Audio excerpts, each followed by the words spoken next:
to share my screen. And to kick us off, I want to ask you in the chat, just to think about how often are you having conversations on a daily basis? And what are those conversations like? Let me know in the chat. How many conversations a day do you rate you're having? Just off the top of your head. Could be a lot, could be a few. Too many, Colin says. Too many. We do have a lot of conversations, and surprisingly, because of things like technology, social media, etc., we have a lot of asynchronous conversations these days, which actually does add up. So every day we're always having some sort of conversation, whether it's a direct face-to-face conversation or it's through some means of technology. And think about what makes conversations long or short. So that actually brings me to our first little Menti question. So here's a question for you. How long do you think an average conversation lasts in minutes? As long as we are not sleeping, says Babs. Yeah, that's true. Actually, Babs, even some of us will have conversations in our sleep. I don't know about you, but I have been guilty of talking in my sleep.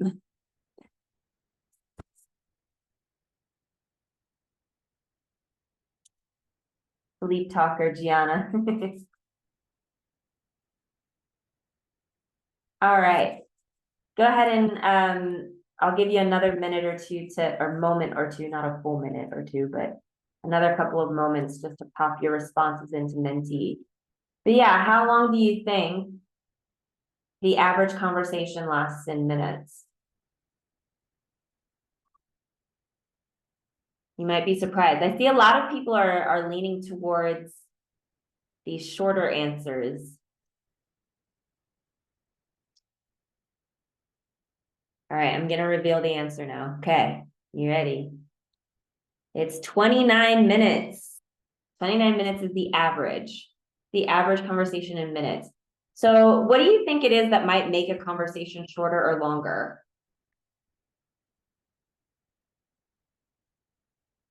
With miles away, Colin says.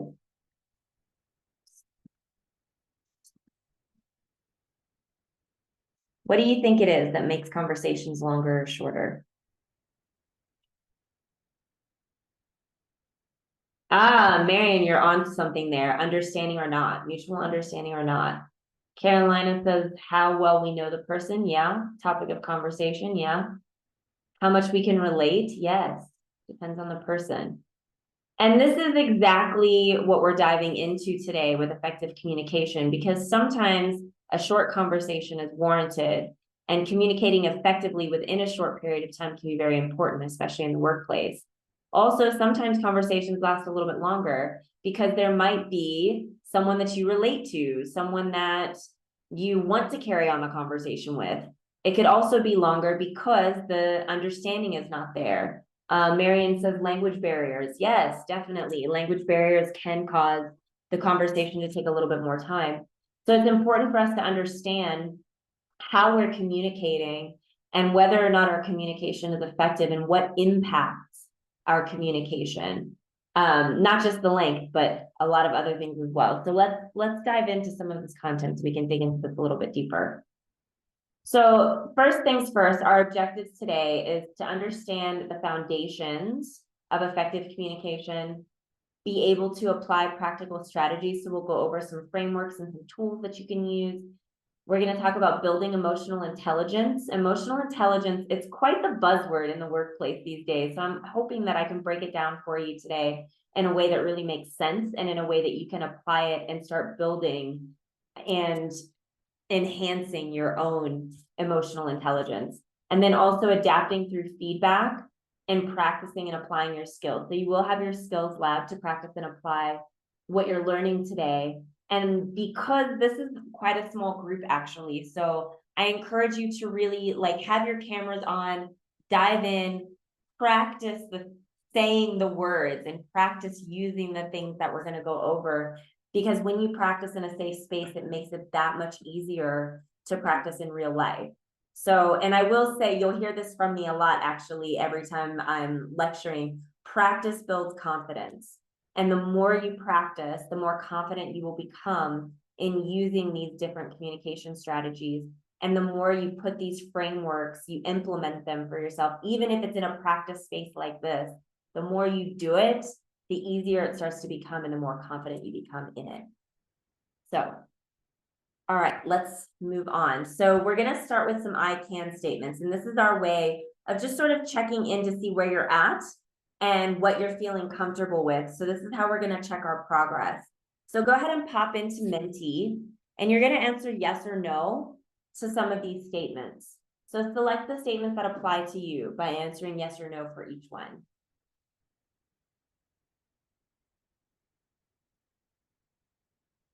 I see Hem has a questions about last week's assignment results. If one of the TAs would kindly jump in and respond to that, that would be amazing. All right, go ahead and pop in your responses here on Menti.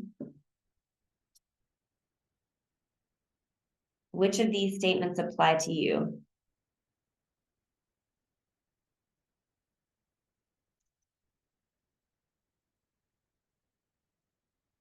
Okay. I see some responses on the yes. Now we have some no's coming in.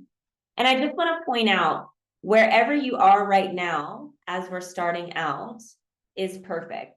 So this is a learning environment. We're all here to learn. For some of you, some of what we cover might be a little bit of a refresher. For some of you, some of what we cover might be brand new and you're completely in the dark on some of these concepts.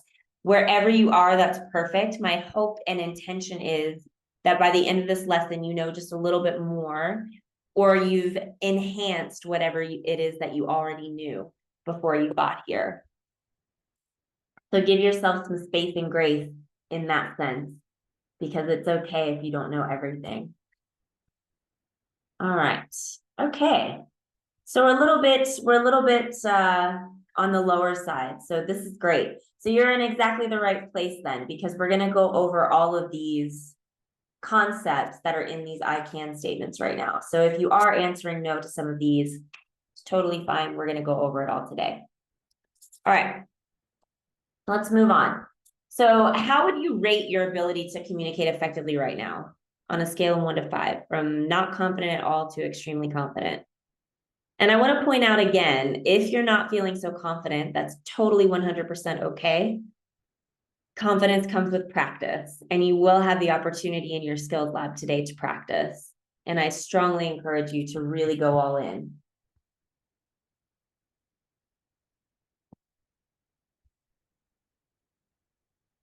All right, we've got some more coming in. So I see a little bit on the low side, that's okay. And then some are averaging around like between 3.5, 4-ish. All right. Great.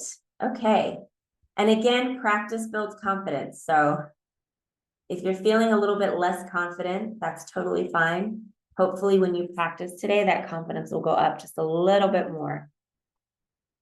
Just a little bit more. Marion says, I'm good at some stuff, not so good with others. I get it. And you know, it'll always be like that, and that's okay. But the whole part of stepping into leadership is you'll always be growing, you'll always be shifting, you'll expand in a lot of different ways.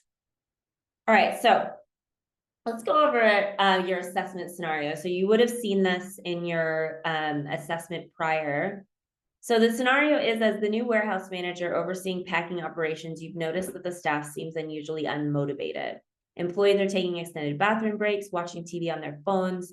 They're openly grumbling during team meetings, and your reminders about declining packing rates have been met with disrespectful comments.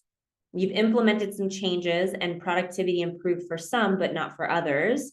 They remain disengaged. There's tension between motivated and unmotivated team members. And there's a lot of frustration growing as the motivated staff feel like they're carrying more of the workload and the morale is declining. So in this scenario, I'm curious, let me know in the chat, what are some ways that you can address these issues, these challenges? What are some things that you came up with?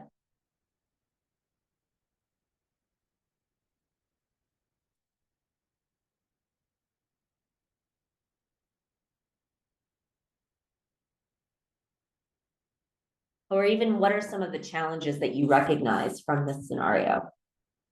Either or. Clear expectations, okay, yeah. One-on-one meetings with unmotivated people to understand the barriers, brilliant. Why the disinterested folks are so anti. That's a good question. That's a good approach. Face-to-face meetings separately, yeah. Team meetings, yeah. I'm personally a big fan of team building. I like trying to bring the teams together. That can be fun.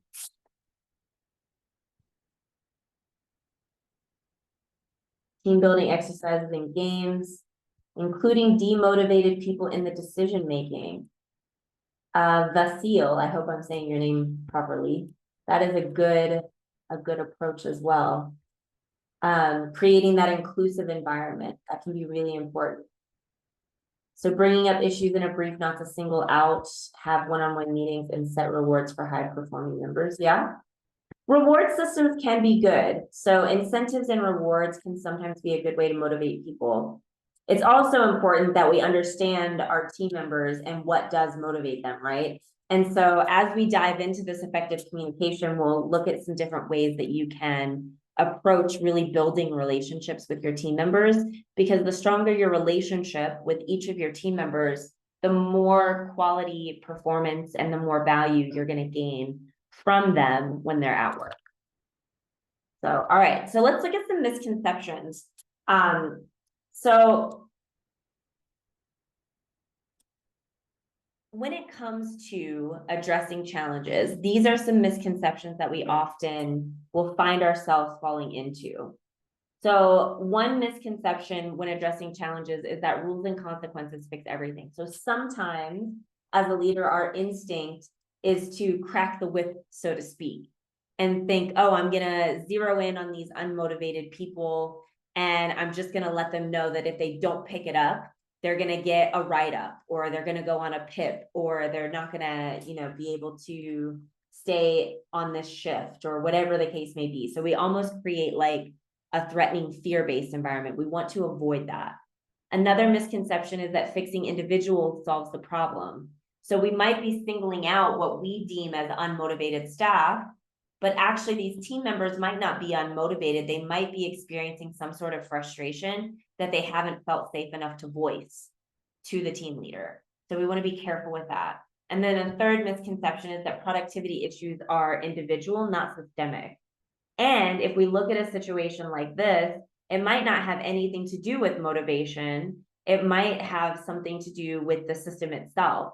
So maybe the people that we are considering are unmotivated are actually struggling with a new system. Maybe the scanners that they're using keep restarting randomly, and it's adding, 10, 15 minutes every time that happens to their productivity. It could be maybe a change in staging that they weren't aware of, so they have to go back and double their work because they did something incorrectly. So you want to always look at the full picture. So these are some of the misconceptions that we can fall into if we're not careful as leadership. All right.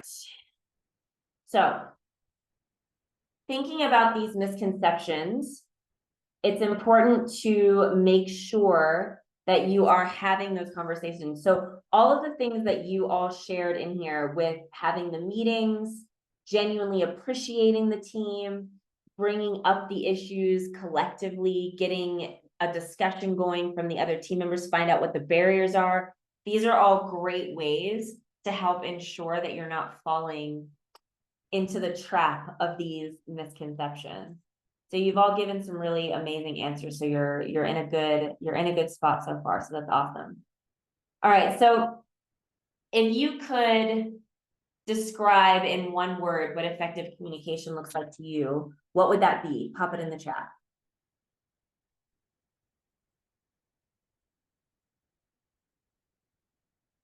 Marion, when I'm packing up to fetch my own kit or the scanners don't work. Yeah, that can happen. And it's frustrating. Clear, understanding, clear, understandable, okay. Knowledgeable, nice, okay. Informative, concise, yeah. Brilliant.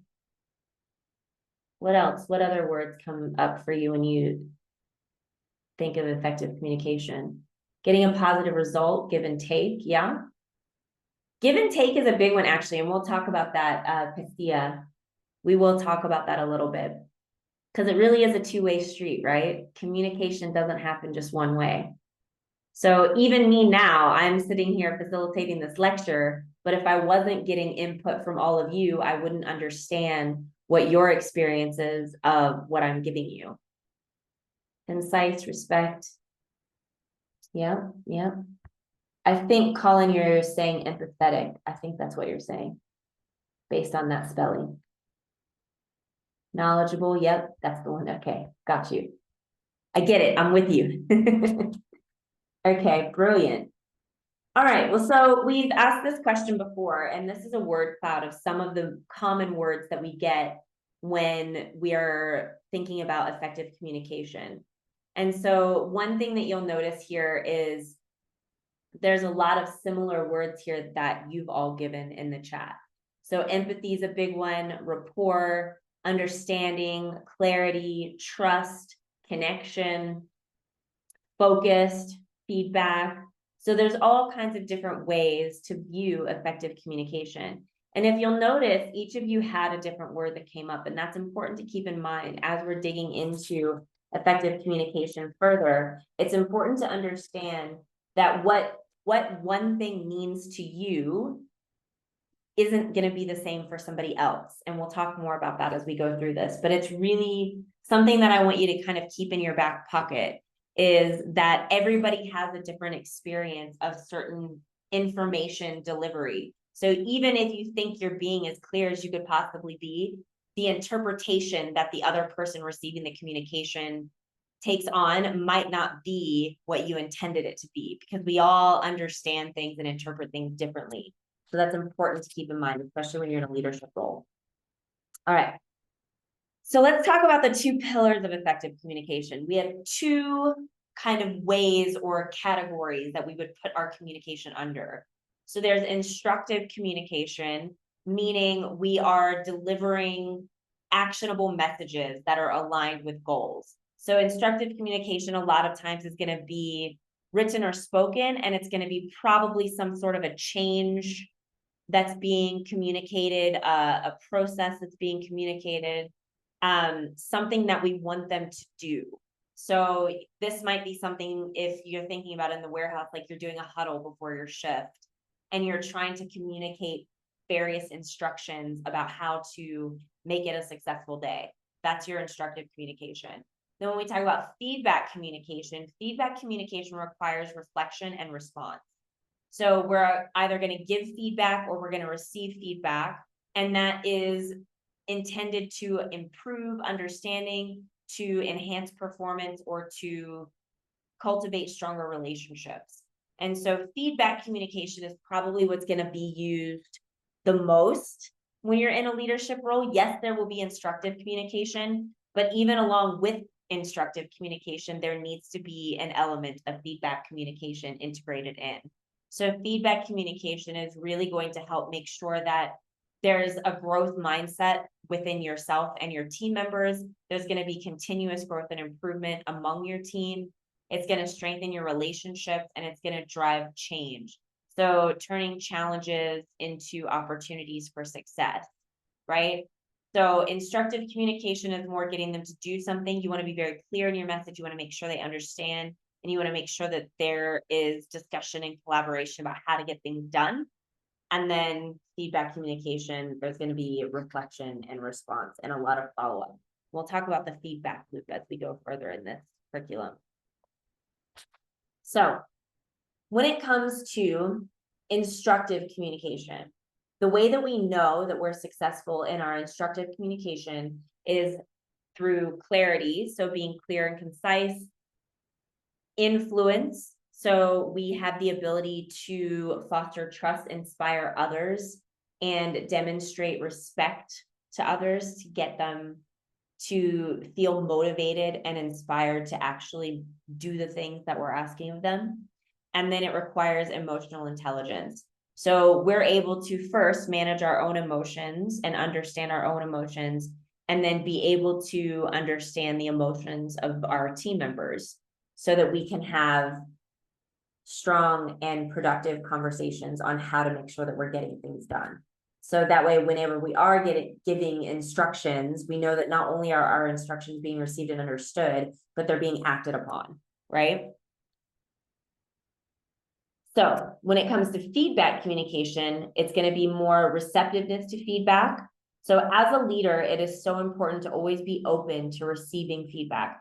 Even if you're giving feedback, you want to leave space and encourage reciprocal feedback. So if I'm going to deliver information to you and I'm going to say, hey, I just want to give you some feedback on what I just witnessed from your work, you want to be able to open that up and say, hey, what questions do you have? Is there anything unclear? What feedback do you have for me from this conversation? So always keeping that two-way communication open. Constructively giving and receiving feedback, and we're going to talk about some frameworks that you can use to be able to do that. And then implementing the feedback. So feedback doesn't stop when it's given. Something needs to be done following the feedback. So there's going to be a reflection and there's going to be some action taken.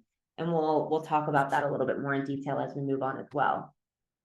So first, though, let's pop into mentee. When you think about instructive communication and feedback communication, which of these two pillars do you feel you want to improve the most?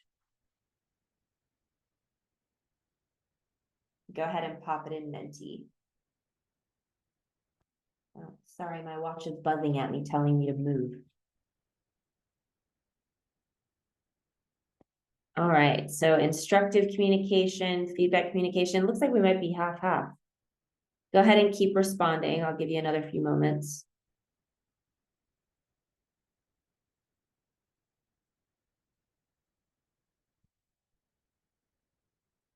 Okay, half-half, 11-11. Okay. All right, well, we are going to dive into both of these. Improving both, but feel stronger with the feedback side. Okay, Colin, that's cool. Thank you for sharing that. Sometimes feedback communication can be a little bit easier depending on if you're someone who is comfortable with difficult conversations. And instructive communication for some people can feel easier because it's on its face could seem like it's one way, but it's not. So some people feel more comfortable with it because of that. But I think the more that we dive into this today, it might change your perspective a little bit.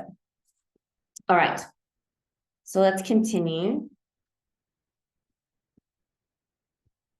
Okay, so what is clear communication? It's concise, it's focused, and it's appropriate to the person that we are delivering the communication to.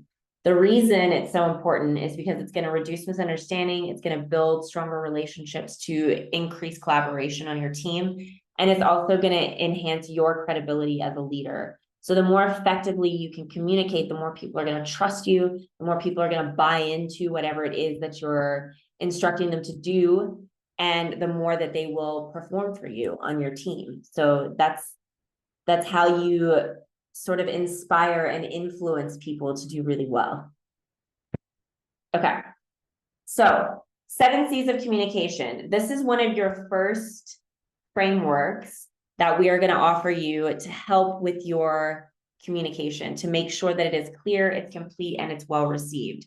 So you can use this framework, and you will have this to reference later in your training site. You can use this as a diagnostic tool before delivering a message or before sending a message if it's written. So this is actually really easy and great to use if you're sending out a written communication.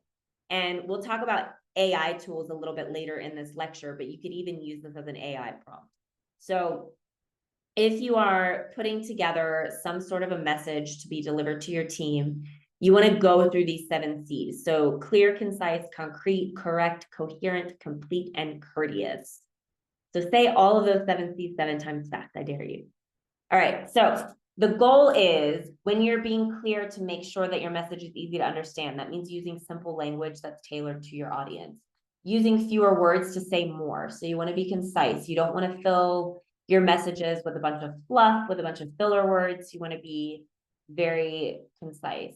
Concrete, specific, and detailed. So that's going to involve a lot of times using specific numbers or metrics or specific deadlines, dates and times, specific instructions on what to do. Like if it's, staging at a specific dock door, like what the reasoning is behind that, all of the information you can give. And then you want to ensure accuracy and clarity. So make sure it's correct. So if you're rolling out a new policy or a new procedure to your team, you want to make sure that it is exactly correct. You have some sort of a written memo or some sort of procedural SOP document that you can reference to make sure that it's correct. Coherent, make sure your ideas are organized logically. Include all necessary details to make sure it's complete. So whatever it is that they need to know to take action the way you want them to, you want to make sure that's there. And then you want to communicate with respect. So be courteous. So we don't want to be demanding. We don't want to gloss over potential emotional responses. We want to acknowledge people's efforts. We want to let them know that we find value in what they do and their contributions. So you want to be courteous in that way. All right. So that is the 7 C's of communication. Some examples of what this might look like. So a poor example of clarity would be, please work on the report soon. That's not very clear, right? We're missing some information there. A better example would be, please complete the sales performance report by Friday at 5 p.m. and send it to the marketing team. This is a great example actually of instructive communication. And this is very clear because there's no misinterpretation that could happen from this, right? So another example, let's look at the courteous one. You didn't do this, fix it now. It's not very courteous. So if we look at the better example, I noticed an error in the report. Could you please revise the 3rd section by tomorrow? Let me know if you need any help. So that's a little bit more courteous, right? So we're saying, hey, I noticed this. Please, could you fix it? And also let me know if you need help. How can I support you? And when you're in a leadership role, it's so important to show up for your team as that support system, because they're not always going to be able to do everything without help. Sometimes they might need some help and guidance. So, and you'll be able to reference this in the future, by the way. So don't worry if you don't remember all of that. All right, so let's look at this in action. So look at this memo and just kind of skim over it and tell me, what are some of the 7 P's that are missing as you look? Let me know in the chat. What are we missing in this memo?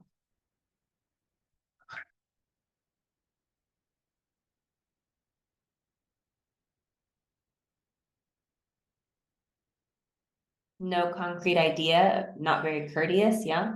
What else?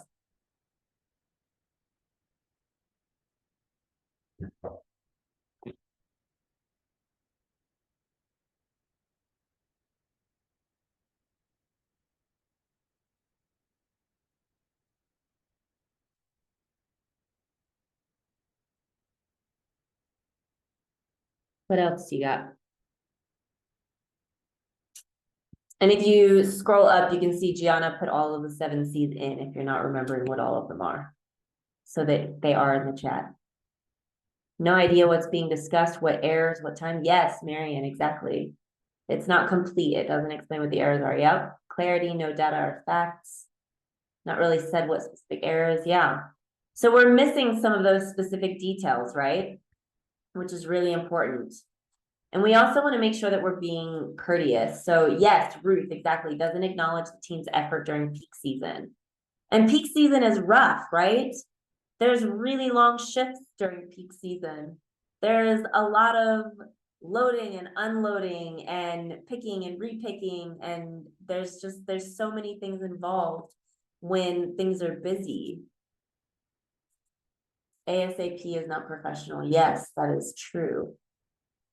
Mainly all of the 7 C's are missing, but still, yeah, you're not wrong. We are missing pretty much a little bit of everything. All right, so let's look at a revision of this. Let's see how we've incorporated more of the 7 C's. So here is a revised or a revision of the same memo that we just looked at, trying to incorporate more of the 7 C's. So tell me, what difference do you notice here with this revision compared to the first draft that we looked at?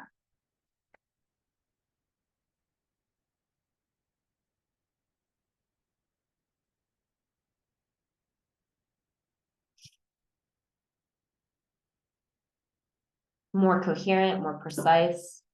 Yeah, with regards to customer feedback. Yeah, Marion, that's a good call out. Yeah. Outlining clear steps. Yep.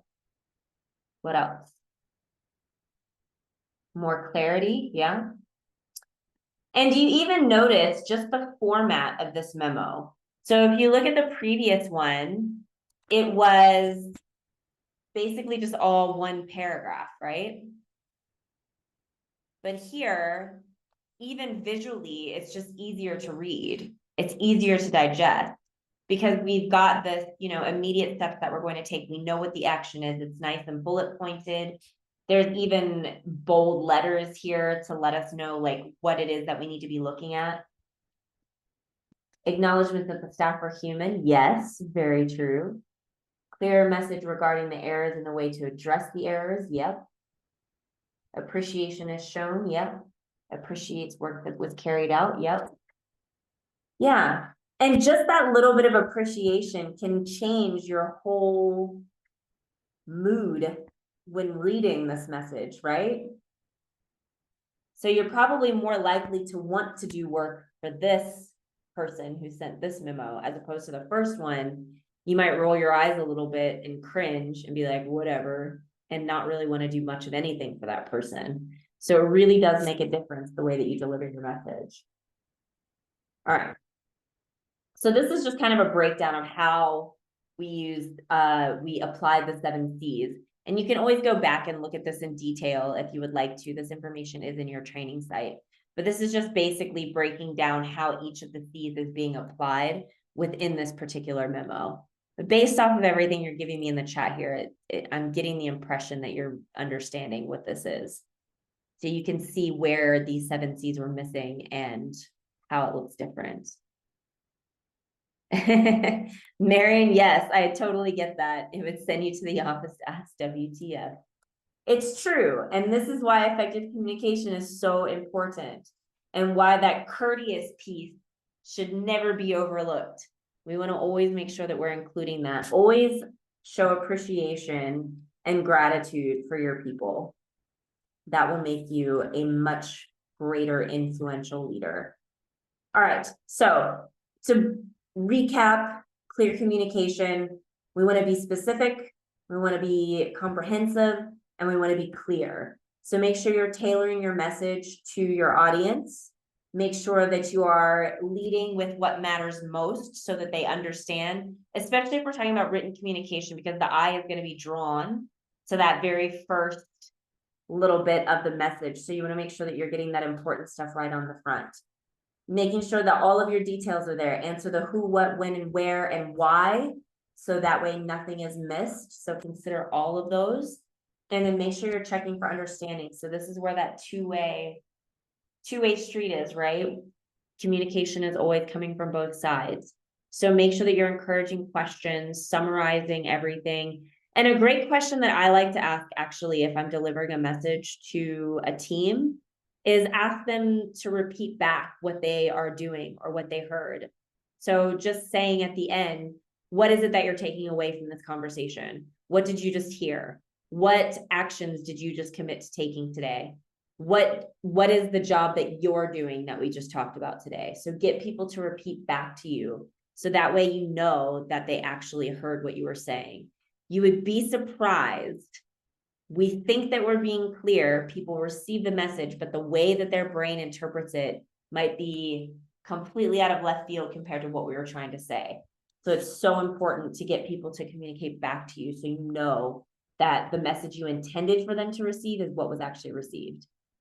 And then using that simple language, considering who it is that you're talking to, don't throw a lot of technical jargon at people. It's going to overwhelm them and confuse them. They're not going to know what you're talking about.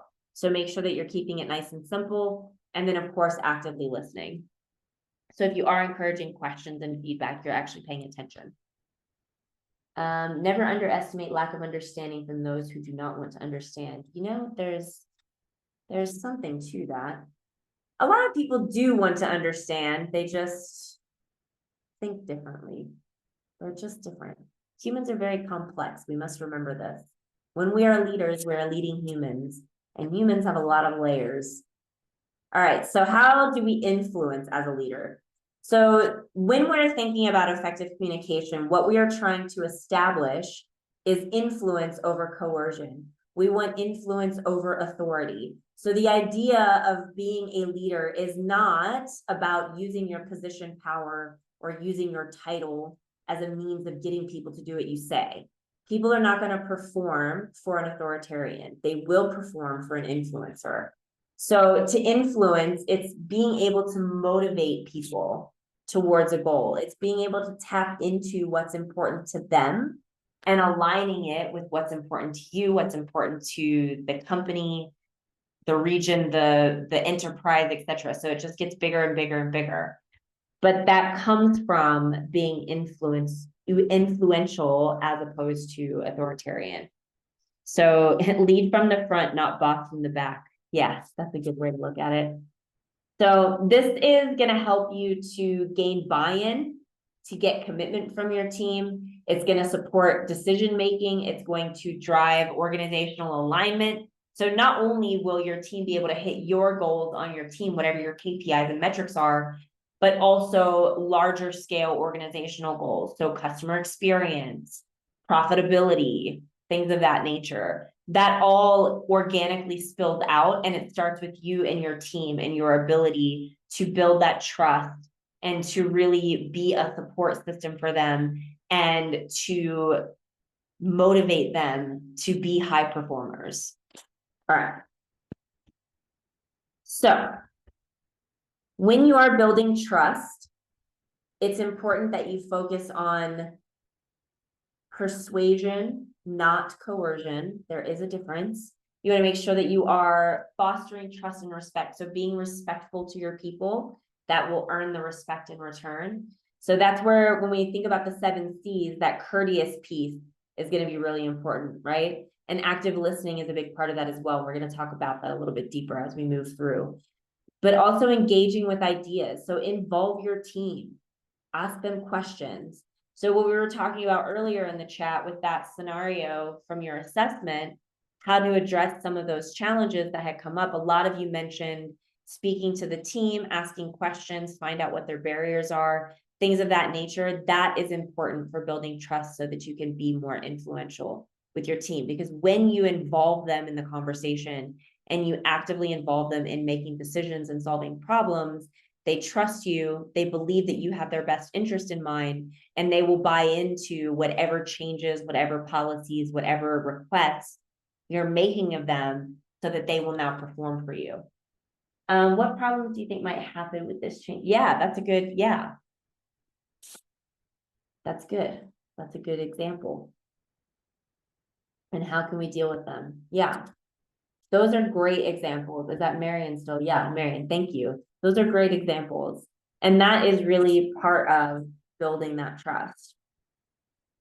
Okay, so active listening, as I said, is a big part of this as well. So when you are actively listening, it means that you are focused completely on the person who is speaking to you. You're giving them your undivided attention. This means you're not checking your email, you're not on your phone, you're not thinking about your grocery list that you have to take care of at the end of your shift. You're focusing on what that person is saying to you.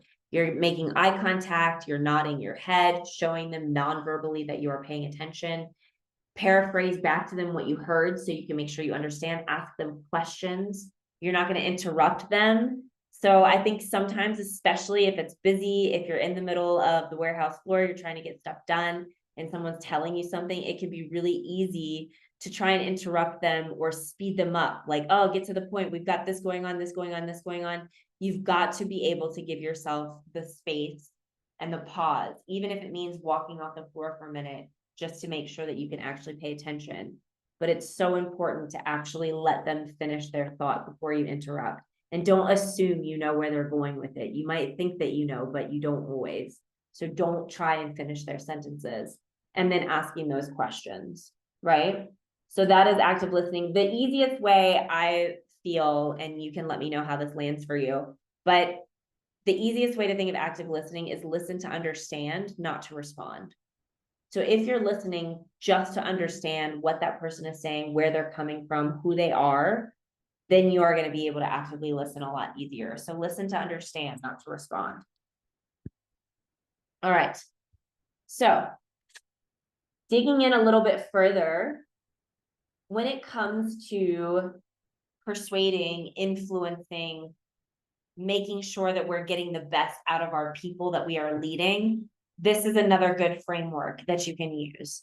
So this is the know, feel, do framework. And again, you will have access to this. So if you don't remember all of these frameworks, don't stress. And it's not even necessarily that you have to use all of these. My invitation is to just find the ones that resonate with you and see if you can practice one or two of them. So whichever ones work best for you. So the know, feel, do is good to use before announcing a change, before sharing feedback or pitching an idea. So this is another sort of diagnostic tool that you can use. So the know piece is, what do I want them to understand? So asking yourself this question before you deliver any kind of communication. Asking yourself, how do I want them to feel? So that way you are building connection and motivation. So when you think about how you want them to feel, if you're rolling out a change in policy, for example, it would be really important to consider, like, how might this change be received? Could this be frustrating, scary, overwhelming, etc.? How do you want them to feel instead? So I want them to feel excited about the change. I want them to feel motivated to try this new way of doing things. I want them to feel supported so that they know that if they make a mistake the first few times around while they're learning, that's okay. So these are the kinds of things that you want to think about. And then asking yourself, what do I want them to do next? So what action do you actually want them to take? Is it just answering your questions? Is it following up with you? Is it doing things a different way? So staging differently, scanning differently, whatever the case may be. So you want to actually be very clear on what it is that you want them to understand, what it is you want them to feel, and what it is that you want them to do next. So you can sort of run through this framework before you actually deliver your message. So that is the know, feel, do framework. All right. So what does this look like? So let's pretend you're a team leader and the company's rolling out a new digital scheduling tool. Some of the team members are a little bit resistant because they're comfortable with the old system. It says here paper-based system. That probably doesn't happen at Amazon. I don't know any warehouses that are still on paper, but let's pretend in this scenario. And we want to influence the team to adopt the new tool by addressing their concerns and clarifying the benefits. So we want to motivate them to actually engage in this, right? So if you think about this, what we're wanting to do is apply this know, feel, and do framework. So we want to think about before we deliver the message. Oops, sorry, I didn't mean to do that.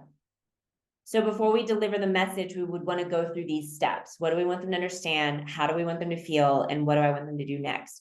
So if you think about this, what are some things, what kinds of things would you want them to understand, feel, and do in this scenario, switching from paper to digital? Let me know in the chat. What are some things? I'm old enough to remember going from paper clock-ins. That's fun. Yeah, the little punch clock where you stick the card in. I've used one of those. I'm also old enough. You're not alone, Marion. Don't stress.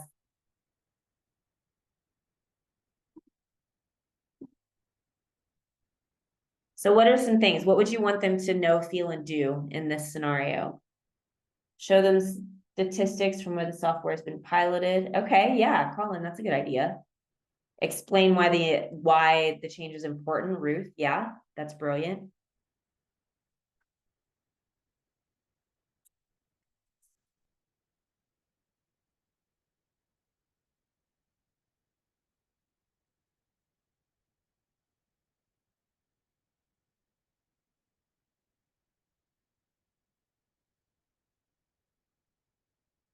What else do you got? Want them to feel supported in transitioning from the old system to the new one. Yeah. Explain the benefits to make them feel excited. Carolina, that's good. Love it. Make them the merit of going digital. Okay. Positive impact on their jobs, such as taking up less time. Ayla. Sorry, I don't know if I'm pronouncing your name properly. Ayla. I think that's good. Comparing the results from previous experiences. Oh, Sayed, that's really good. Yeah. That it's not going to be more difficult, feel that it would be more accurate, more money in your pocket. Okay, nice. Yeah. So you're all really getting the gist of how to apply this. That's excellent. So these are the things that you want to think about, especially if you're delivering a message that's involving change. So a change in procedure, a change in system, a change in policy, etc. Because it's our natural instinct, even if the change is for the better, our natural instinct as humans is to resist it because change is scary, right? So we want to always make sure that as the leader, we're acknowledging the fact that it can be something scary. It can be a challenge. It can be difficult. It can be overwhelming. And so it's up to us as the leader to offer that support, to show them how it's going to actually benefit them and how it's going to be better. This change is going to be good. And that's going to help you with that credibility, with establishing connection and making sure that you're being clear. So, all right. So is this all making sense, how we use the no, feel, do framework and how we use the 7 C's? Let me know how you're feeling about that. Make a clear presentation showing the change, the benefits, how it will improve. Ooh, Angela, that's good. Clarified benefits, listen to concerns, motivate the team by showing respect and support. That's great. Yeah. Brilliant. All right. So let me know what questions or thoughts you have around no, feel, do and 7 C's. Just pop it in the chat. Let me know if you're feeling ready to try one of them on in the weeks coming up. But some final tips for influence while you answer in the chat. Make sure you're fostering trust and respect. So you're going to show interest in the people that you're leading. You're going to find common ground. So shared goals or experiences. When you think about finding common ground, shared experiences can be really helpful in this situation. So as a leader, really showing the people that you understand where they're coming from. Even if you share like a little anecdote from your own experience when you were in their shoes. So if I think it was Marion who said he remembers going from the paper punching to the digital clock-in system. So using that as an anecdote with your team, like, I know this is a big change. I know it's overwhelming, but listen, let me tell you about when I switched from paper to digital. This is how it felt for me. It was really difficult, but I know that it worked out for the best and it only made my job easier in the long term. So kind of sharing that experience with them, that helps build that trust. And then focus on persuasion. So focusing on the benefits, what's in it for them, not just what's in it for you, what's in it for them. How will this benefit them? So that's persuasion versus coercion, where we're using a little bit more of a threatening manner or a fear-based outcome. And then using evidence to support your points, engaging with ideas. So acknowledging what they are bringing to the table, your team members, and then also asking for their input, get feedback from them, create shared ownership. So it's not just you dictating what they're doing, they're involved in the conversation, they're involved in the process. And so that way it's truly a team effort. All right. So, emotional intelligence, quite the buzzword. How familiar are all of you with emotional intelligence? Let me know. Let me know. Who has heard this word before?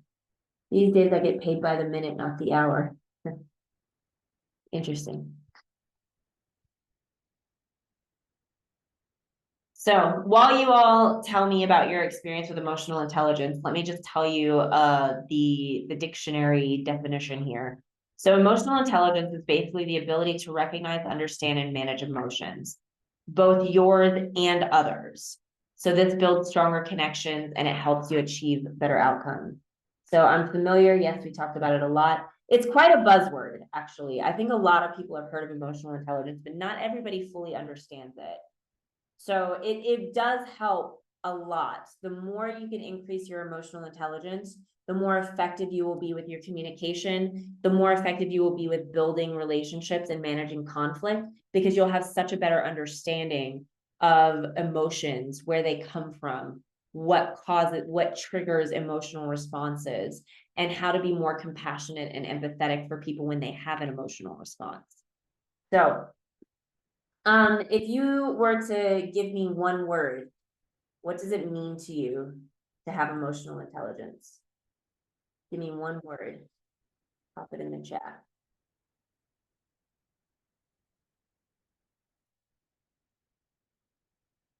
I've heard about it. Empathy, control. That's interesting. Control was an interesting one. Concerned, understanding, wise, compassionate, empathetic. Yeah. Wise. Yeah. Lovely. So compassion and empathy, I think, are big pieces of emotional intelligence. The more emotionally intelligent we are, the easier it is for us to understand someone else's experience in terms of emotion. Empathy and self-control, yeah. Deeply understanding and empathy, yes, yeah. Great. Understanding. Patient, yes, Chan, that's a good one. And there is a lot of patience involved with emotional intelligence, being patient with other people's emotions and giving space for emotions to run their course. So I think a lot of people take on this mentality that emotions don't belong in the workplace, but people are in the workplace and people are emotional creatures. So emotions are just energy in motion. So emotions need to be able to run their course so they don't get stuck and become an explosion later. So I know myself in my early days of learning concepts like emotional intelligence, I used to have this bad habit of kind of repressing emotions, because I was always told, check your feelings at the door, right? Emotions don't belong in the workplace. But the more we hold back or repress or suppress those emotions, it becomes an explosion later. So I would just, like, out of nowhere, just have some sort of emotional eruption, and it was never productive. It was never useful or valuable, but it was because I was not given the space to actually express emotions. So it's so important for us as leaders to be the person who allows space for people to feel what they feel. Because if they're not allowed to feel what they feel, it's going to build up over time, and then it becomes a real problem. So we don't want that to happen. Yes, maturity. Yeah, 100%. All right, so when we think about the elements of emotional intelligence, it's our ability to recognize our own emotions and the emotions of others, to reflect on those emotions. So thinking about where they're coming from, what's the source of this emotion, how can I move forward in a productive way from this feeling? And then we're going to respond thoughtfully and constructively based on our own emotional insights. So the more we can recognize, reflect, and then respond constructively, the more we're building that emotional intelligence. So this first piece, the recognize and reflect, that should be ongoing. Even making it a proactive practice to just take time every day to ask yourself, how am I feeling right now? What are the emotions that exist inside of me right now in this moment? And why do I feel this way? Where is this coming from? What are the contributing factors to my current emotional state? The more you can do that, the more you're going to build your emotional intelligence. So I think it's just a good daily practice just to check in with yourself once or twice a day. How am I feeling? Why am I feeling this way? Right? And as a leader, it's so like, to be a really great leader is to be someone who's constantly going inward and checking in. Because the more you go inward, the more you're going to expand, grow, evolve, and you're going to show up as a much stronger individual. And you're able to hold space for your team members and to really build trust and build strong relationships. And they will go to bat for you every time. Like they will go out of their way to perform for you because you're building those relationships. All right. So how do we help ourselves manage emotional reactions? So this is the STOP framework. This is my favorite framework, actually. So if you're only going to use one of the frameworks I give you today, I would strongly encourage you to start with this one. This is great. So anytime we notice that we're having an emotional response to something, it's a good idea to stop. Stop means stop, take a deep breath, observe, so notice your emotions, and then proceed. So respond thoughtfully and constructively. So this is essentially that same idea of recognize, reflect, and respond, but this is turning it into a more specific framework, the stop. So pause before you react, take that deep breath, notice what you're feeling, and then respond. So give yourself a moment. It's basically creating space between the moment the emotion shows up and you feel it, and then you have space before you actually respond to it. So this is easier said than done, and it does take a lot of practice. And you're not always going to get it right. That's okay. You're human. It's fine. I still have my fair share of emotional responses that I wish I could take back. It's fine. However, the idea is to keep this in mind so that you can continue to try and create more and more space between when you feel something and how you respond to it. So just remember, stop. So if you feel something, stop, and then start to take a breath. Give yourself a moment. What is this that I'm feeling? What is causing this? Okay, now I know what's happening. Let me move forward. All right. How do we feel about the stop framework? Does it make sense? Let me know. I'm just going to take a sip of my water.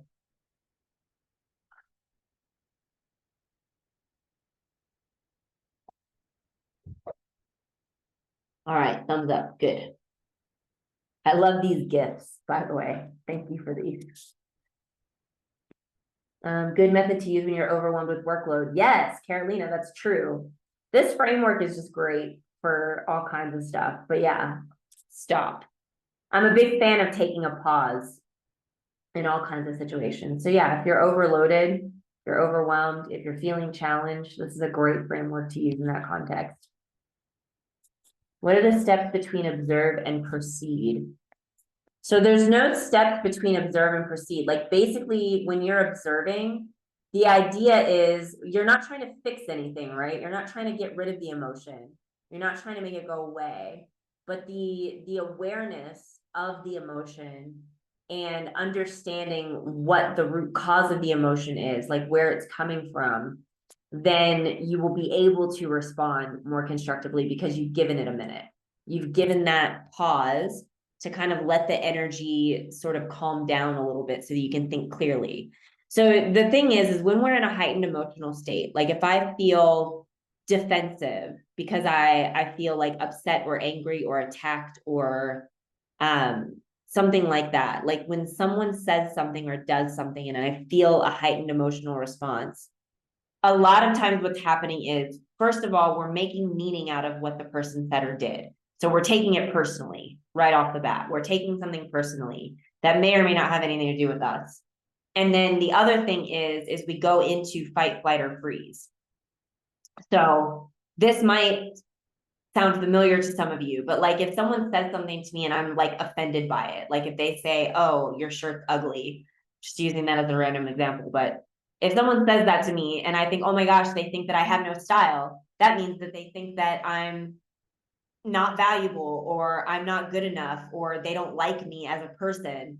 So I start going into this spiral of all of these different stories, and then I'm going to have a response. I'm going to fight, flight, or freeze. So I'm either going to attack them and say, your shirt's ugly, you're stupid, or I'm going to freeze and just completely shut down and withdraw and not say a word and become silent. Or I'm going to walk away and just say, you know what, I don't even want to talk to you, and then storm off. So those are the natural responses that we have. Because when we have a heightened emotion, we're not thinking clearly. We're like all feeling, no logic. That's what happens. And it's a natural human defense mechanism. It's a natural way to respond. It's fine. But if we use this framework, the idea is to stop, pause, recognize. So we see the emotion. So I can say, oh, they just said something about my shirt and that hurt my feelings, because it makes me think that they think less of me and that I am not a worthy enough person in some way, shape, or form. So now that I notice that, I can, okay, whether or not that's true, that has nothing to do with what I'm trying to accomplish right now. So now let me come in with a clear head and think about, okay, you said this thing, this is how it made me feel.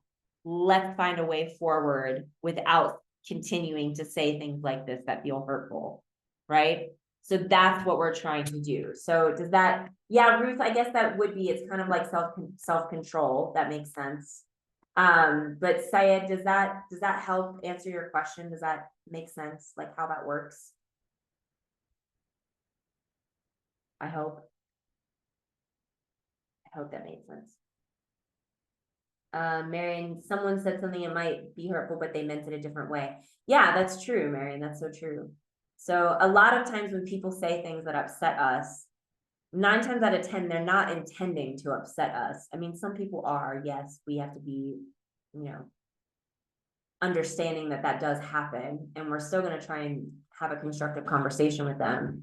But a lot of times it's a misunderstanding. So if we can pause, take that breath, and create that space before we actually react, that's going to be helpful. All right. So Syed, I hope I'm saying your name right. Syed. Just let me know if that helped. Okay, yes. Okay, good. I'm glad. All right, brilliant. Okay. So here's an example of stop in action.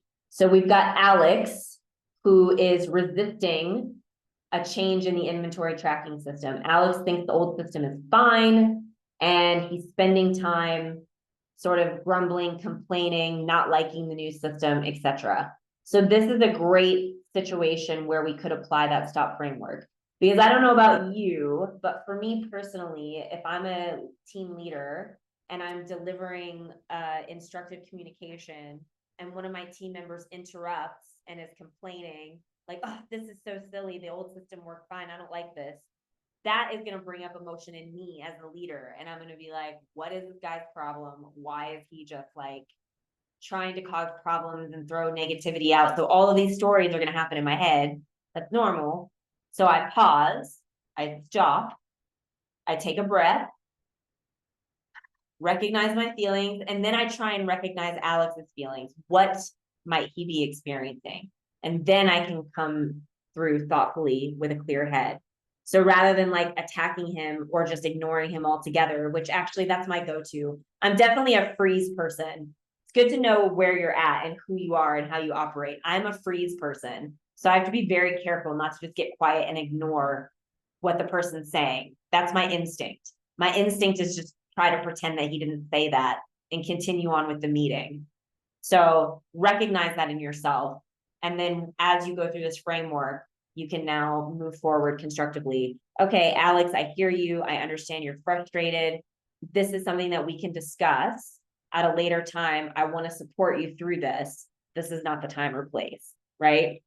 So that way you can have that clear communication without it being so emotionally charged. All right. So how do we build empathy? We build our emotional intelligence. We understand ourselves first. So the more we understand ourselves, the easier it is for us to understand others. And then we're going to think about how do we step into their shoes, see things from their perspective. And then that's going to help us build those stronger relationships. And it's just like a constant cycle of getting to know people more and more. So if I'm guessing that with Amazon, it's probably similar culturally, like a lot of places try and create almost like that family feel, like you're a team, you're a family, like you are honest with each other, you're candid, you're open, everything is discussed as a team, like you make decisions together, things of that nature. So that's what you're trying to build when you think about emotional intelligence and building your empathy. So it's really strengthening those relationships. So it does feel safe to voice concerns and talk about things and share ideas, make decisions as a group, etc. So this is an example of another way to handle the scenario that we just talked about with Alex. So using the STOP framework is great for us to check our own emotions as a leader, right? And also to think about what it's like from his perspective. But then also we could use this empathy mapping. So thinking about, excuse me, what is Alex saying? So this is kind of drilling down the facts, right? What is it exactly that Alex was saying about the situation? What are the things that Alex might be thinking but not saying? So this is us trying to put ourselves in Alex's shoes to understand his perspective. Then we want to know what he's feeling. What are the emotions that Alex might be experiencing right now? There's probably a lot of fear. Change always brings up fear. So we've got to remember that there's an element of fear under every complaint, under every grumble or underhanded comment that comes out from a team member. There's some element of fear buried in there. So always remember that. So what are the things that he might be feeling? And then what behaviors or actions has Alex actually shown? So this is the facts. So what did he say? What did he do? And then we kind of put ourselves in his shoes. What is it that he might be thinking? What is it that he might be feeling that's driving these words and these behaviors? So that's going to help us better understand our team member. And this could actually, if you have this on paper, if you wanted to have a one-on-one with Alex, you could actually sit down with this map with Alex and say, hey, listen, Alex, this is what I've observed you saying. This is what I've observed you doing. Why don't you give me some insight? What are you thinking? And what are you feeling? Help me understand. And let's work through this together. Okay? So these are some different ways that you can use this empathy mapping. So this is an example of what it might look like filled out.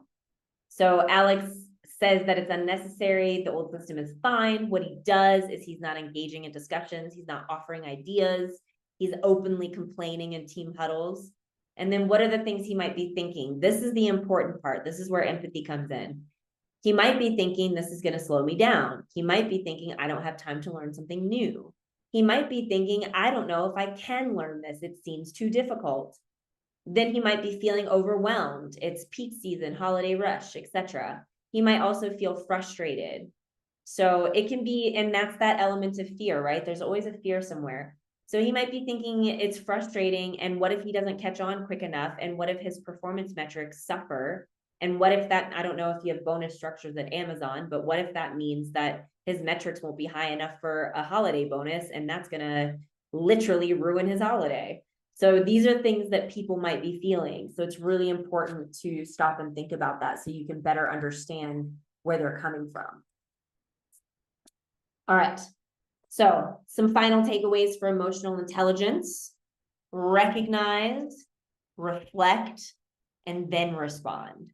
And it starts from within, right? So always go inward first, then put yourself in the other person's shoes. And the more you understand yourself, the more easily you're going to understand other people. So checking in with yourself. What am I feeling right now? Why am I feeling this way? Pause before you react. So deep breaths are great. Always taking a deep breath, just in through the nose, out from the mouth. Just take that moment.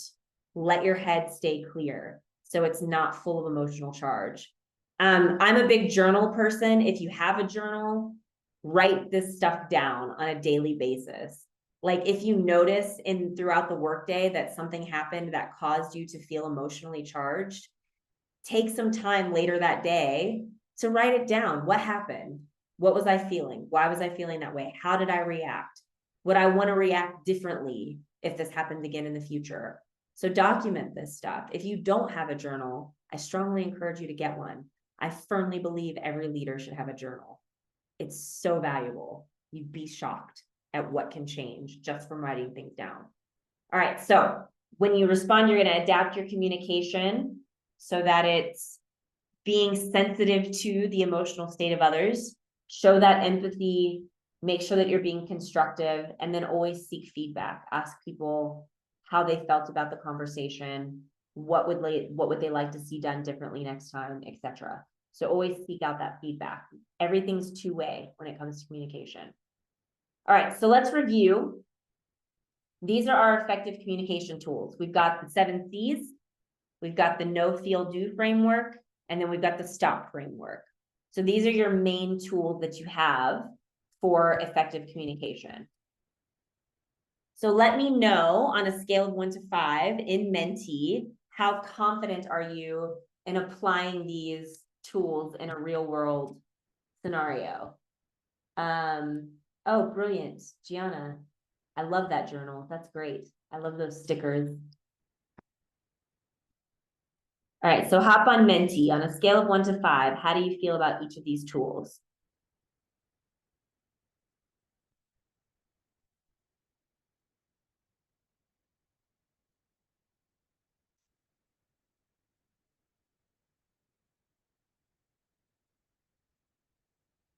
All right. Fairly confident, a little on the low side for a couple people. And so again, I'll offer the reminder, if you're not feeling super confident, that's okay. Confidence comes with practice. So give yourself the opportunity to practice some of these later. So if you're sending an email out at some point this week, maybe pull out the 7 C's and go through as a diagnostic. If you are delivering some sort of a change to your colleagues at work, go through the know, feel, do framework before you actually communicate. So give some of these a try. And you can even use these at home, by the way. So if there is no workplace scenario where it's applying, try it at home. I know some people will try this stuff on with like their kids. They could be like team members, right? So just to get yourself into a position where you're getting the words out, you're going through the evaluation process, the critical thinking that's involved with preparing your communication, just to see how it feels. And that's going to help build your confidence. All right. Brilliant. Thank you all for responding to that. Let's continue. Okay, so now we're going to talk about feedback. So we've gone through our instructive communication. Now we're going to go through our feedback communication. So this is our next pillar. So if you recall, success criteria for feedback communication is receptiveness to feedback, constructively giving and receiving feedback, and then also implementing feedback, because feedback doesn't stop with the words. It has some sort of action component. So tell me, what's one word that comes to your mind when you hear feedback? Pop it in the chat.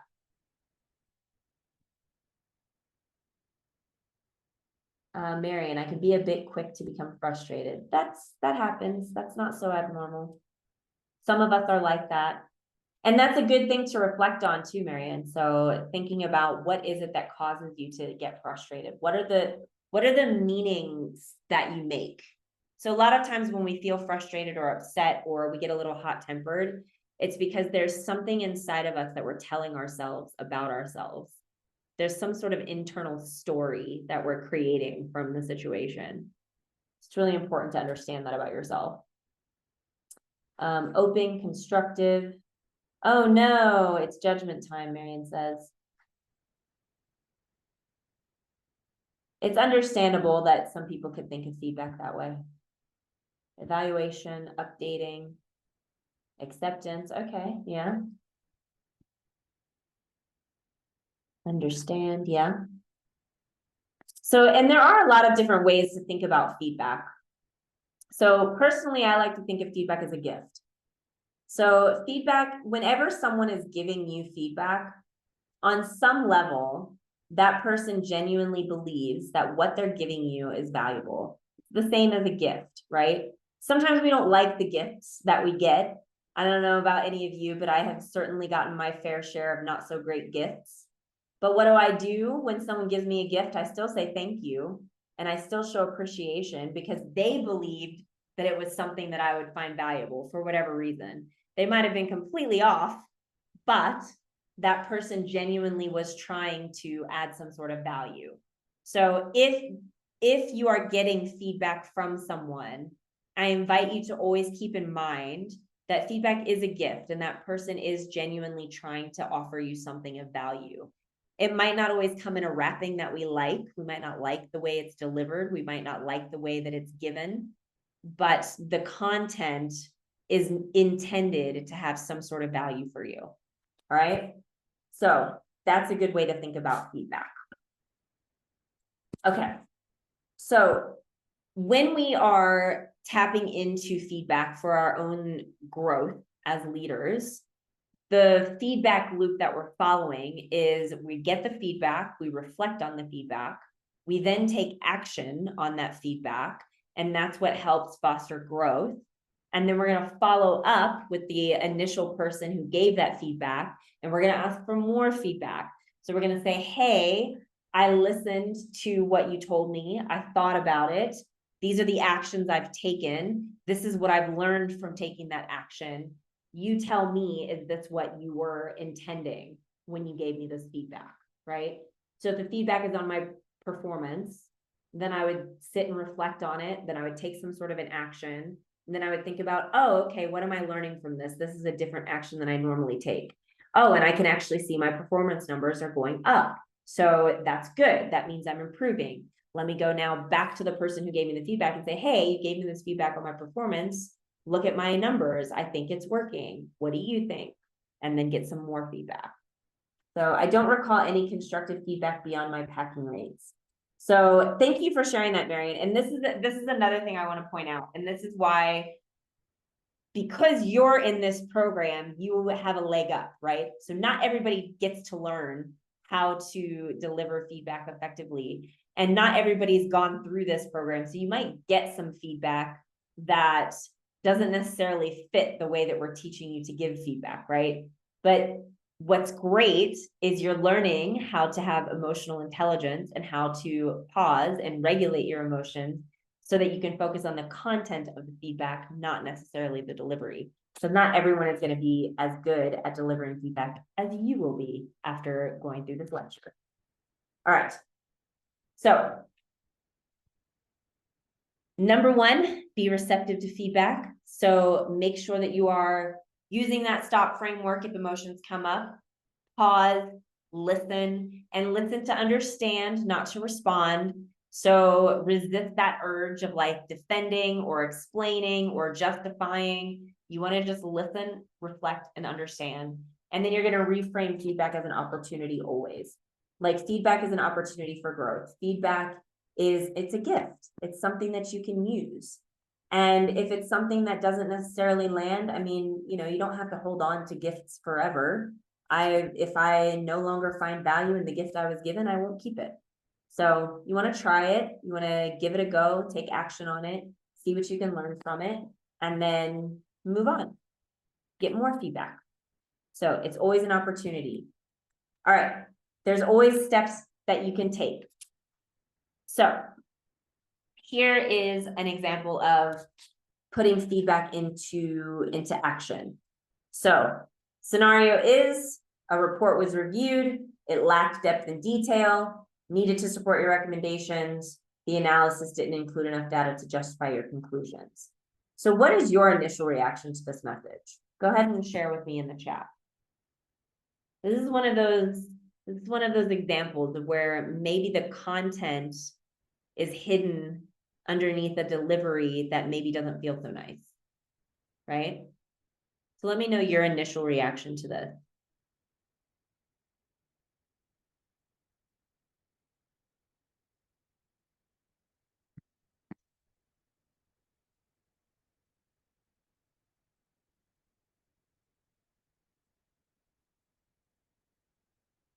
What do you think? Confused? Okay, yeah.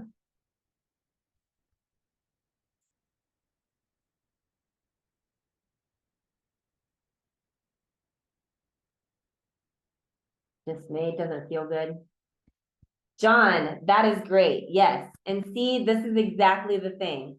Because in your situation, what you just shared, if a message like this comes your way, your instinct might to feel like it was a failure, like, oh, I did something wrong, I didn't do well. And for a lot of us, that can create a lot of emotions, that can create upset, it can create anger, it can create defensiveness, it can create sadness, especially if I just spent 4 hours on this report and now you're telling me that it's lacking depth and detail. So the initial response might be one of defense, right? So this is where we apply that stop framework. So we're going to pause, take a moment, and then we're going to reflect. Okay, what am I feeling? What is the actual message here? The message is that the report requires some more detail and there's some data needed to further justify my conclusions. So while I might not like the delivery of this, the content is actually valuable, right? Because if I have more detail and data to justify my conclusions, my report might be better received. And then I might look better in front of the other leaders that I'm going to deliver this to. So my manager is genuinely coming from a good place with positive intentions, trying to help me make my report better so that I look good. But the way that it was delivered caused an emotional upset in me. So I apply the stop framework and then I look for the content. And then we can ask questions, we can get clarity around it, and then we can follow up. We can take action, make some adjustments on the report, go back to the manager. Here's what I did. How is this? Does this look better? So think of it always as an opportunity to collaborate, right? It doesn't mean failure. Feedback never means failure. Okay. So the next thing that we want to think of when we're talking about giving and receiving feedback constructively is thinking about being clear and specific and respectful. So if we are giving feedback, we want to make sure that we're focused on the solution and we're keeping that level of respect. So that's where we're being kind and courteous, right? Going back to the 7 C's for a moment. So we're going to acknowledge efforts, we're going to appreciate value, and we're going to let people know that we appreciate them. Then we're going to think about what went well, what can be improved, and then what are the next steps, right? Okay.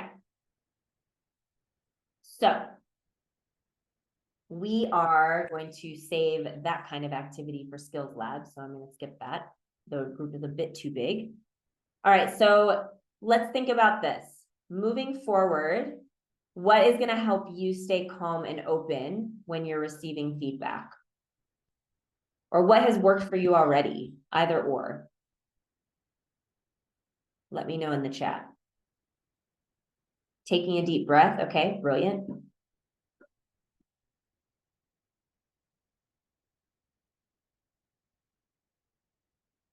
What else?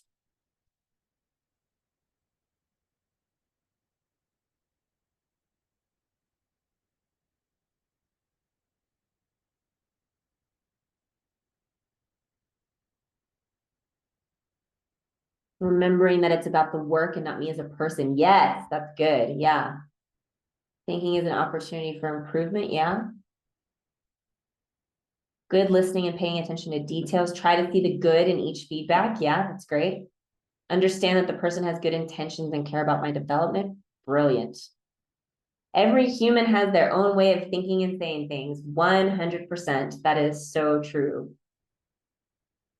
Yes. Yeah. They're not trying to put you down, but rather lift you up. Yes. Yeah. Knowing that you can build on yourself. Brilliant. Yes. These are all great. Thank you so much for sharing these. Amazing. All right, cool. So then our final step when it comes to feedback is we want to turn it into action, right? Feedback doesn't stop with the words. So we want to actually implement. We want to put something into action. We're going to take actions to move forward. And then we're going to think about what we learned from those actions and then follow up, and the loop continues. So that's how we kind of keep that loop going, right? So let's look at this. So we have the scenario with the report, right? So this is looking at what steps can be taken or what can be learned from the feedback.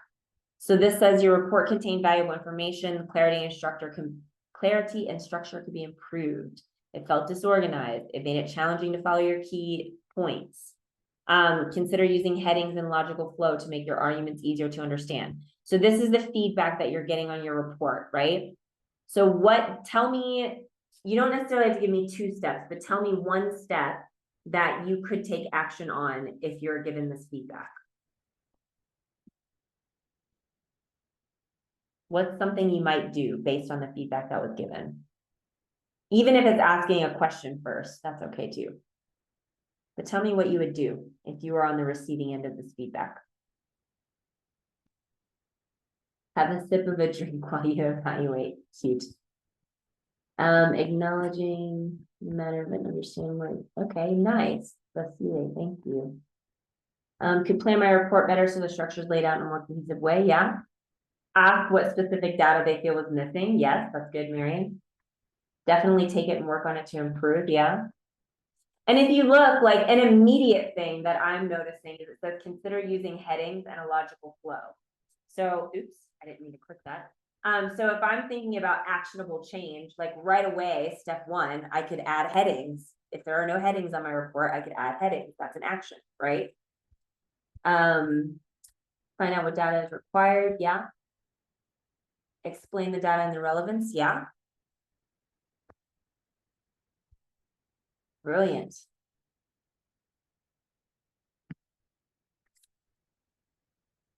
What else?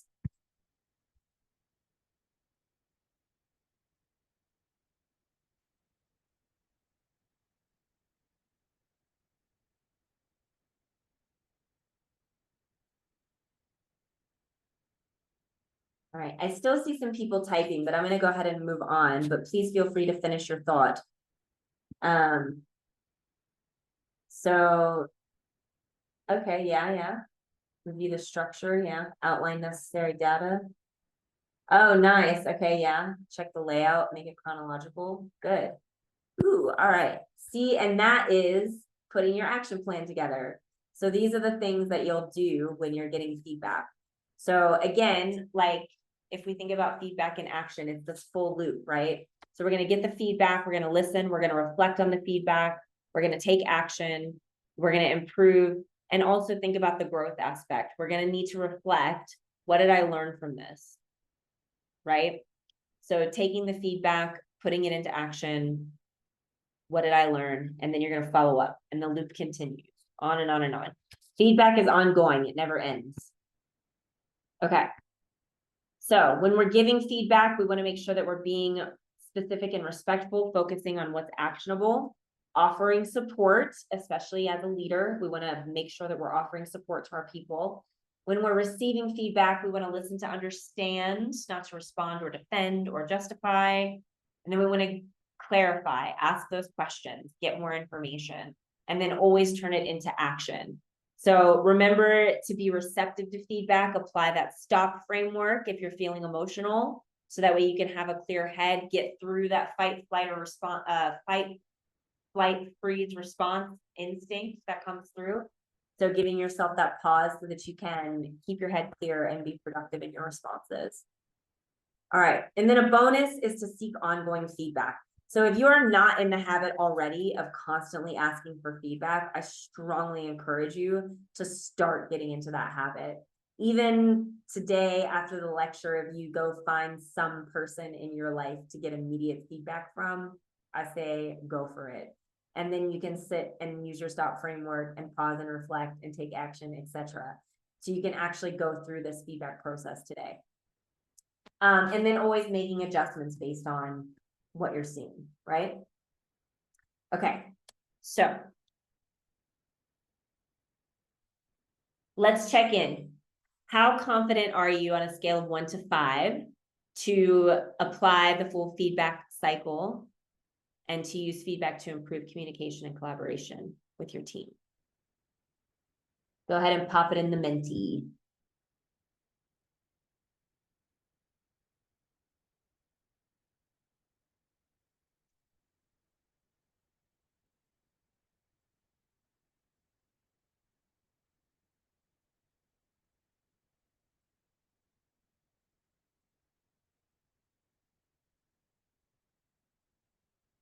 All right. Still waiting for a few of you to respond. So it's looking pretty high for a lot of you, confidence-wise, which is fantastic. So, and this is so extremely important. The ability to receive and give feedback effectively as a leader is so crucial to really solidifying and enhancing the relationships that you have with your team members. And I cannot stress it enough. The stronger your relationship with your team members, the more they respect you as a person, the more they feel respected by you. There is no level of performance that you cannot get out of them. Like, they will work so hard for you because they trust you and they trust that you have their best interest at heart. And that's so important. So if you can think about any time you had a leader that you felt like you couldn't trust them, or you felt like if they were giving you feedback, it was arbitrary and like they didn't actually care if you improved or not. Like, those are the people that you don't end up performing for, right? So really make it a point to be the kind of leader that doesn't do that, the kind of leader that really cares about people. And feedback, it's a gift. It's the way that you show that you care. And being able to receive feedback is the same thing. You care what they think, right? You care how you're showing up for them. So getting feedback from them is so valuable. All right. Cool. Thank you all for sharing where you're at. I'm excited that we're pretty much in the middle and up, so we don't have a lot of not confident at all. So that's good. Wherever you are confidence-wise, though, again, you're good. You're exactly where you need to be. Confidence grows with practice. So give yourself that opportunity to practice. All right, so let's check in again with our I can statements. So pop in Menti and give a yes or no to all of these statements. This is just sort of reiterating everything that we've covered. So let me know how you're feeling. Can you or can't you?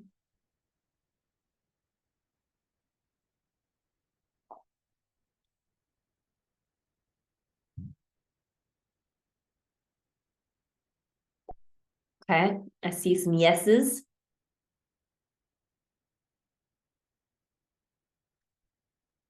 Keep them coming, keep them coming. Okay, we've got a couple no's, that's okay.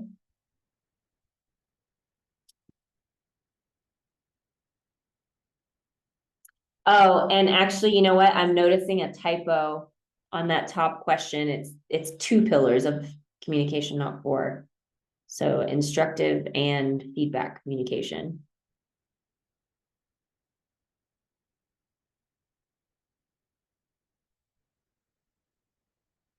All right. So we've got some no's, that's okay.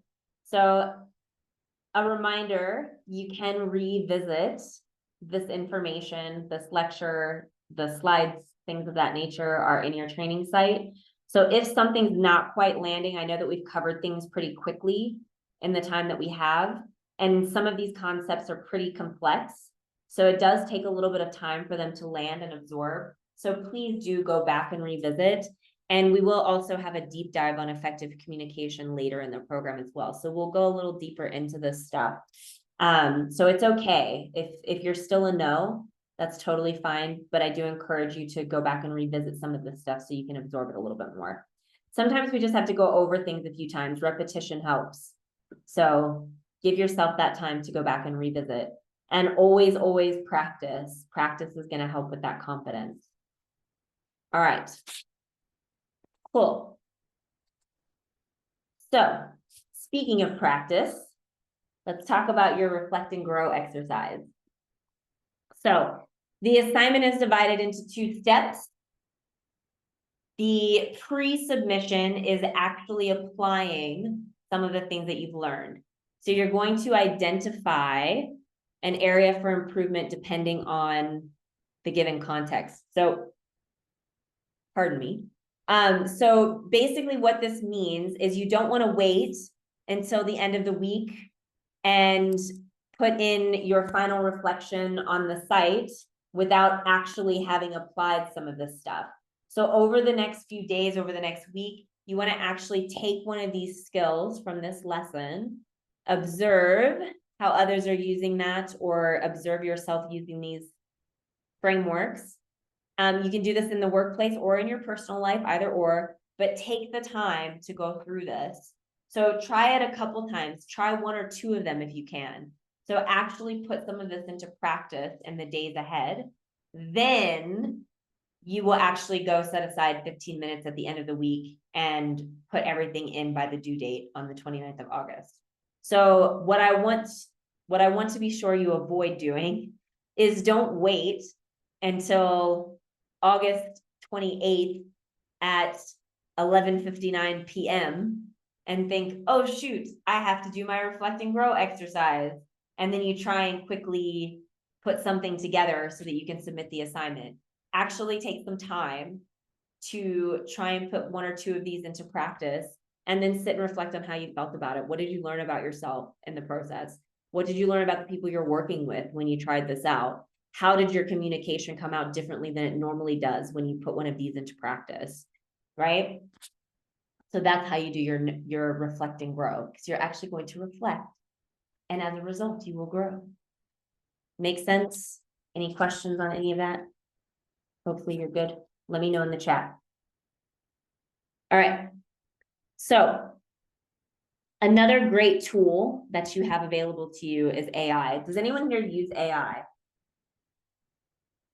Let me actually pause for a moment because I see people typing for my other question for reflect and grow. So let me pause for a second. Okay, so 28th or 29th. So it's due on the 29th, Colin. But you want to actually do the practice between now and the 29th. Marion's never used AI, okay? So I've got kind of two questions on the table right now. Sorry, I moved a little bit quick. So if you have any questions about reflect and grow, please let me know. But also let me know if you've used AI. Any word limits or expectations of length? Carolina, I'm going to ask one of the TAs to respond to that question for you. As I understand it, I don't know of any word limits or expectations of length, but I'll let them respond. They're a little bit more clued up. Colin has used ChatGPT a few times. Okay, great. Ruth uses AI, use all sorts of AI. Okay. Yeah, okay. So some of you have AI experience, some not so much. So when it comes to effective communication, AI can actually be a really great tool. So I personally use Gemini and ChatGPT. I think they're both great. But you can use it for written communication. Yes, David, it is really great for written communication. And you can even use these frameworks as a prompt. So if you're putting together communication that you're going to deliver, you can put in the prompt in your AI, whether it's Gemini, ChatGPT. I think Amazon has its own AI that's used, if I remember correctly, from one of the other cohorts that I've worked with. But you basically can put in, like, this is the message I'm trying to deliver. This is what I want people to know. This is the framework that I'm using. And then you can have like a back and forth collaboration with the AI. So it can be really, really good for that. So you can use these various platforms, whatever AI tool is in your workplace, you can use ChatGPT. Another couple of examples are listed here. So it can be really good. And it's not just for written communication. So if you're getting ready to do like a team huddle and you need to roll out some sort of a change, then you can actually implement these frameworks, put it into ChatGPT or whatever AI tool you're using. And then it will almost like script out your verbal team meeting for you. So it could like script out like a little agenda, give key points for you to make sure that you say to the team, different phrases or language to make sure that you're, being empathetic, you're being courteous, etc. So it can really help you prepare for stuff like that. So if that's something you've never really used, this is something you could also practice using in the week ahead for your reflect and grow. All right. Cool. So there's some more information that you can reference. There's a couple little examples for ChatGPT that you can go back and practice using should you wish to. And now we're going to come to the fun part and we're gonna do our rapid fire quiz. So we've got 9 questions for you. Go ahead and hop into your Menti. And we'll go through these questions. And I do wanna offer a reminder, these questions are purely for reinforcement. So if you get something wrong, please don't stress. What's important is that you understand why you got it wrong and you know the right answer once I go through the question and you get to see what the answer is. So this is just a learning opportunity. Please don't stress if you get a question wrong. It's totally fine. It's all about learning. All right, I hope you're ready. I see 26 players already, so let's get started. First question. 2 pillars of effective communication.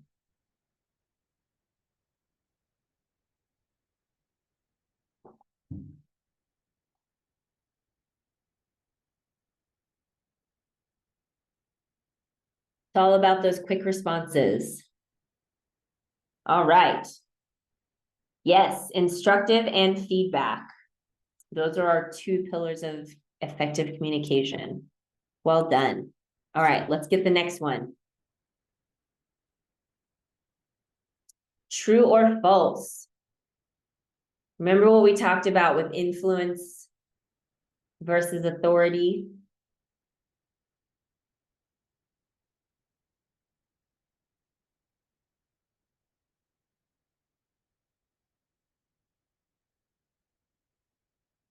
All right, the answer is false. Remember, influence does not rely on authority or position. Influence is more about building those relationships, persuading, not coercing, right? So we want to make sure we're not relying on our position or our title or some sort of authority, right? We want to influence. We want to drive performance through trust. All right, next. Told it, but it's kind of true. Some people do lead that way, but you're not going to because we're teaching you differently, right? Okay, true or false? We want to focus on what the audience needs to know and do. How they feel is not relevant. Is that true or false?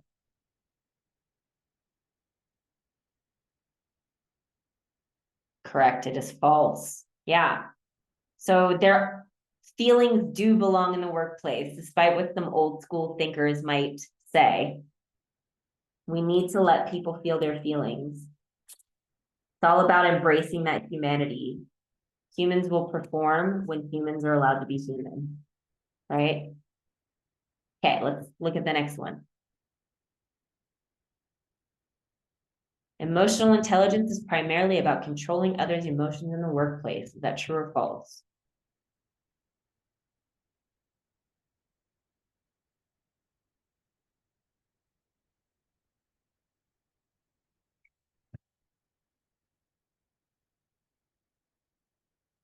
All right, correct. It's false. Yeah. Remember, emotional intelligence, it's about understanding emotions and being able to respond constructively, but we're not necessarily controlling, right? Emotions aren't really something that can be controlled. They're going to happen regardless. We can't make them go away. What matters is that we're aware of them and we don't let them cloud our judgment. All right.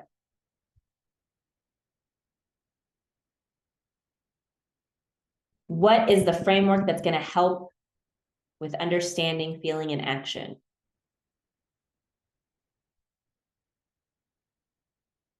Which framework?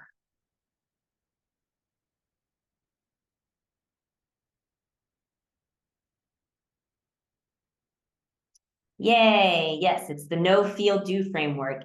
And again, I'll offer the reminder, if you don't memorize all the frameworks, it's fine. You always have them to go back to and reference. But yes, understanding, feeling, and action is the know, feel, do.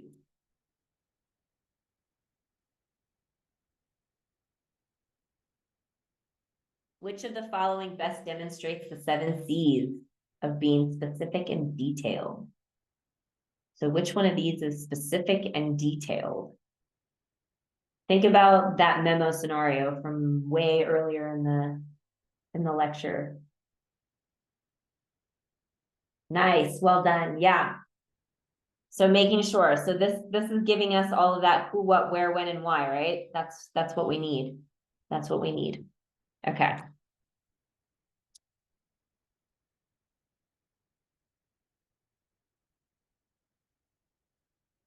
What is the best approach to give this feedback about a mistake made during a shift? What is our best approach? Think about all those elements of giving feedback effectively. Well done, nice. Offering clear suggestions for improvement and focus on actions. Brilliant.